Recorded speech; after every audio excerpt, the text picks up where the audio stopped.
Welcome to KR Films Entertainment Channel. To read, say, or together with her teenage sons Magne and Lauritz return to the Norwegian city of Eder after many years of absence. At the entrance to the city, their car gets stuck behind an old man in an electric wheelchair who is trying to turn right. Magne gets out of the car to help, and the old man's wife approaches him, looking into the guy's eyes.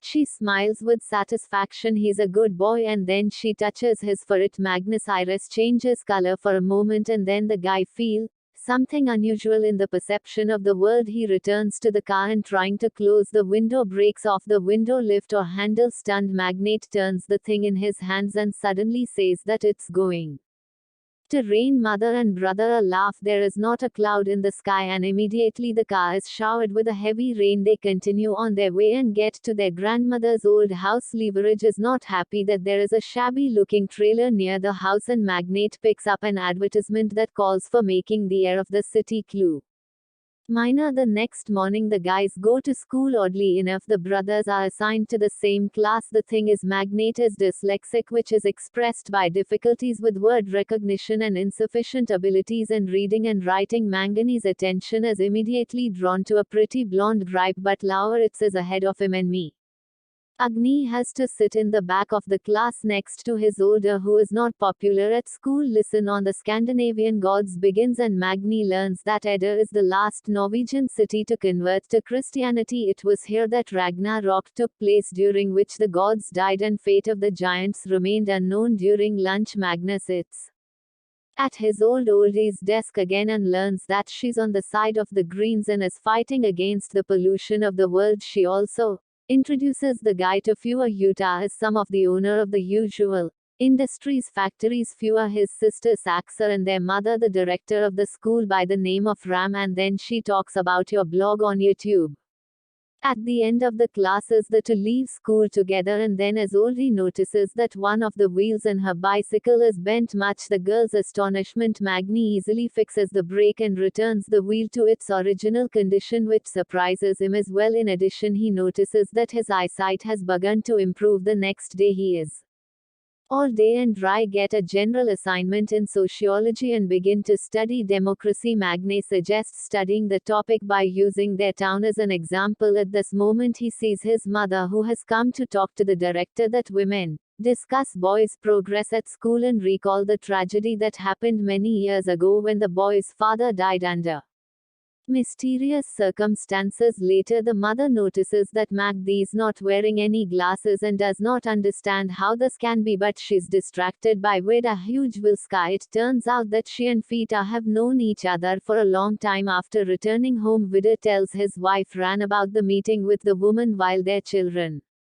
are in Saxa discuss their appearance and whether it matches the rage. Vida gives them a task to follow Magnate, who is currently engaged in repairs, and notices a rune carved on his father's tools. Later, the guy visits his old days page and looks through her materials about the strange death of the fish in a fjord. The next day, the girl invites him to her place and reminds him that he no longer needs glasses while choosing water in the store. She explains to Magni that he can drink tap water in Eder, and the store clerk suddenly is the guy about the danger of the vernal equinox in his house. To Guy finds out that the history teacher area is the girl's father.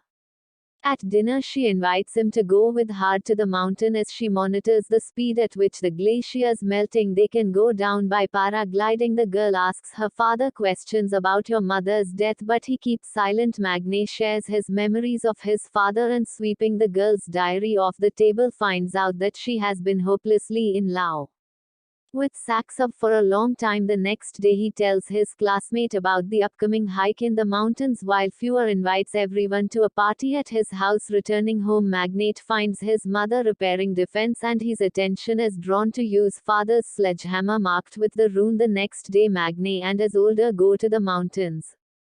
As soon they reach a block bridge, but Magnate resolutely steps over the warning sign. Suddenly the boy gets a text that his mother is unwell. He hurries to the city, and as all day goes on alone. Meanwhile, Ska is driving along the mountain road. Stopping on the side of the road, Vida goes outside and dresses and starts hunting deer grazing on the mountain. With one blow he kills the animal and rips out its heart. Meanwhile, Isolde reaches the glacier and sees her marks. She takes water samples and then notices the thought entrance to the cave and photographs it. Once inside, she finds a door blocking the entrance to the depth of the cave. Standing over the fjord, Wider eats the raw heart of the deer and emits a heart-rending cry which frightens Isolde. Upon reaching home, Magni discovers that his mother is absolutely fine and angry at his brother's stupid joke. Goes outside, he sees his older paragliding down the mountain. Suddenly the Barry glider's stars drip thing towards electric wires. The guy hurries to the crash site and finds the girl's lifeless body. These also arrives and tries to help her and then calls for an ambulance, but nothing can be done anymore. Returning home, Magni throws away his glasses and seizes a sledgehammer. The destroyed guy throws to hammer and it disappears into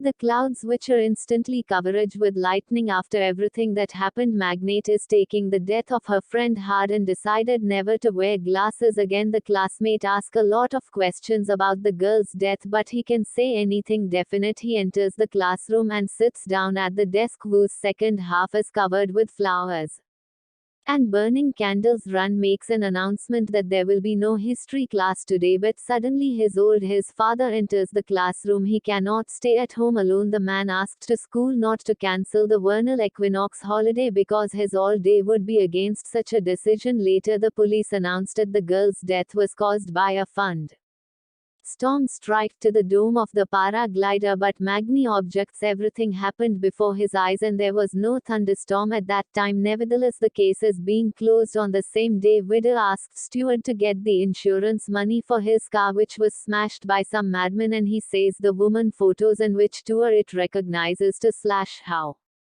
May she hurries home to ask Magnate questions, but he himself is shocked by such an accusation. The guy calculates how far he threw the hammer, 1537 meters, but this is impossible. Magne buys a new sledgehammer and throws it in a deserted place late at night, and then he calculates to distance 541 meters, which is several times higher than the world's record to a hammer throwing. Meanwhile, Widow examines the sledgehammer while Rand speaks about the experiences of the school children who sincerely mourn that girl, and then the husbands suddenly admit that he killed his all day because she found the entrance to the cave. The woman gets ng. Great. They agreed not to touch the children, but since it happened, they need to find his oldie's last phone at school. Gray and Magnate continue to work on the project together and listen to a warning not to blame the destruction of the planet only on the rich. Later at home, sorting out his mother's things, Lifridge finds an old blouse. Magnate and Yeah, it's great to work at his house, which leads to a heartfelt conversation about Magnate's past. Meanwhile, Red notices Eric in the store looking lost. She expresses sympathy and the man is grateful to have for it. Larry finds Magni watching the weather forecast. Magnate insisted there was no thunderstorm the days old he died, and then he had missed it. Was he who threw the sledgehammer? Interviewed Asuka, but his brother doesn't believe it. The celebration of the vernal equinox begins at school. The classmate shows Sax a photo of an improvised altar at the site of his death. While he inspects this area in search of the girl's phone, he notices that Magnate his visit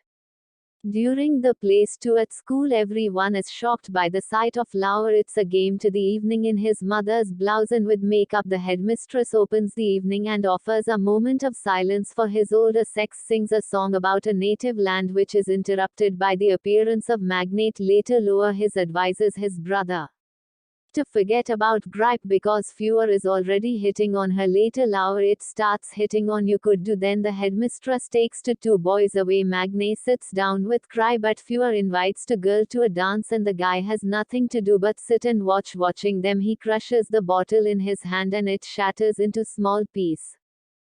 He goes to the men's room where he meets Oscar, whose mother is a police officer, and he blurts out that the girl died from hitting a rock. At this time, hot dancing begins in the hall and Magne sees the headmistress surrounded by boys. Pure puts on his music and he and Sax begin a strange sensual dance to which allow Aritz joins the three of them squirm on the dance floor much to the delight and astonishment of the crowd. Magnate goes to his father's house and informs him about the change in the cause of his daughter's death. They show that the police are lying, but the inconsolable father asks, "Do not disturb the peace of his dead daughter out of anger me."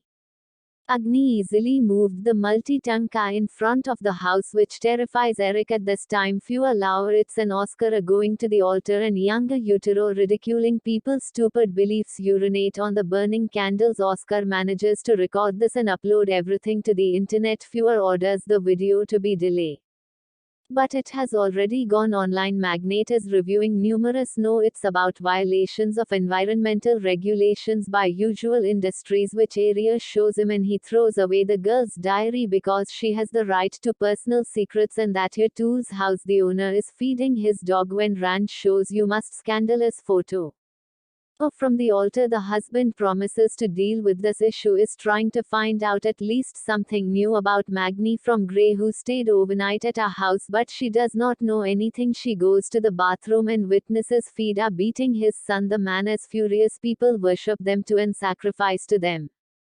Therefore his son insulted him with his act. Too frightened, Grind hurries to take refuge in Sax's room. The next day as all these funeral takes place and everyone goes to church, but returning home the Sayor family finds their home trashed. The brothers go to the homeless neighbor accusing him of stealing from their house. He admits that he has been in the apartment, but only after another man who arrived there in a big black car accompanied by a dog. The brothers realize that it is Vidar but do not understand why he needed it. Later Magnate goes to see a therapist. He feels that everything has changed around him but does not find an explanation for this. It talks about the robbery and accuses the police have an action, and a therapist tells Ran about the session back home. Magnate tells his mother about the conversation with a neighbor and blames Vidar, but it says that it's absurd and does not want to hear anything about it, especially since Arya has arrived. He hands us all these laptop to Magnate because use computer is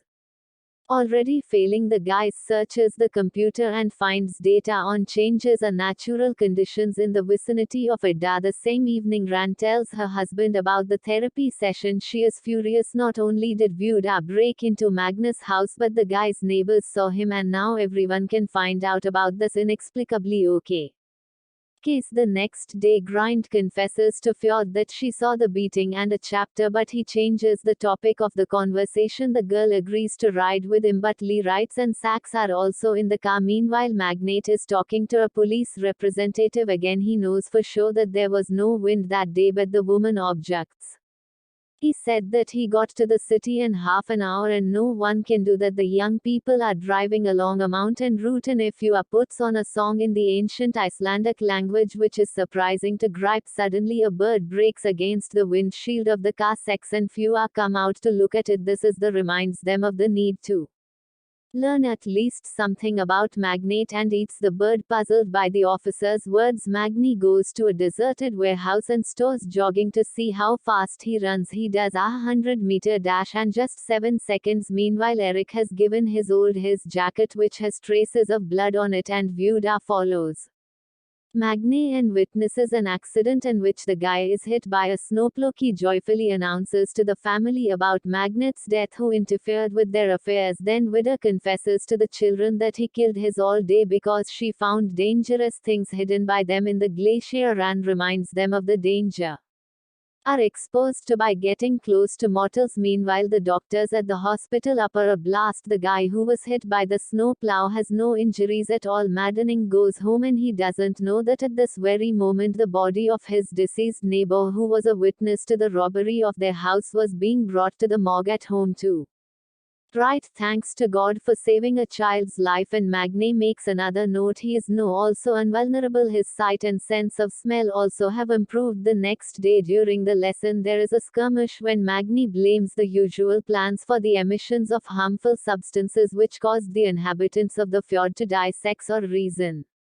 Lula defends your father after the lesson. Magni asked to teach her to test the dried blood from his jacket keys show that there's someone else has blood on the gloves, at least they smell different. The woman is surprised by his sense of smell and agrees to run test later. Gray asks some questions about the incident. He shows her the jacket and asks her to smell it, but the girl does not detect the difference at all. In the afternoon, a group of classmates goes to a cafe where Oscar breaks the news about Rand's behavior the previous evening, which he learnt about from his friend. Sax is outraged by the silly rumors and stars the conversation towards Grind, who is still a virgin.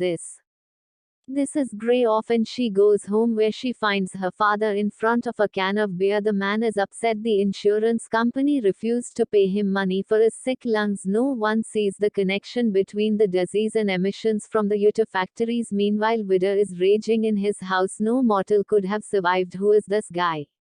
I do wish. Rand promises to find out everything very soon, since in the evening the brothers will come to them for dinner. Magnate and Lee Wrights go to the usual house, unaware that they are the only guests of the evening. There is seated at a chic table and are treated to alcoholic drinks. The house to not skimp on the drinks. Vidar poorest name. Need the drink of the ancient gods. Feeling intoxicated, Magnate begins to behave inappropriately and, throwing an axe at a target hanging on the wall, simply breaks it, and then he confides and ran about his new strength. The woman is surprised and offers to fight with her hands. The guy promises to defeat her and holds out his head. And they begin to fight, and Magni realizes that he cannot defeat the fragile-looking woman. They fight without restraining themselves, and at some point he suddenly sees the true appearance of an ancient monster hiding behind the guise of the beauty. At this moment the table breaks down. Jumping up from behind the wreckage, Magni sees the womb. And in front of him again. He goes to the bathroom and after washing his face looks up at the mirror and suddenly sees the face of an ancient warrior staring back at him. Coming up next. Thank you for watching.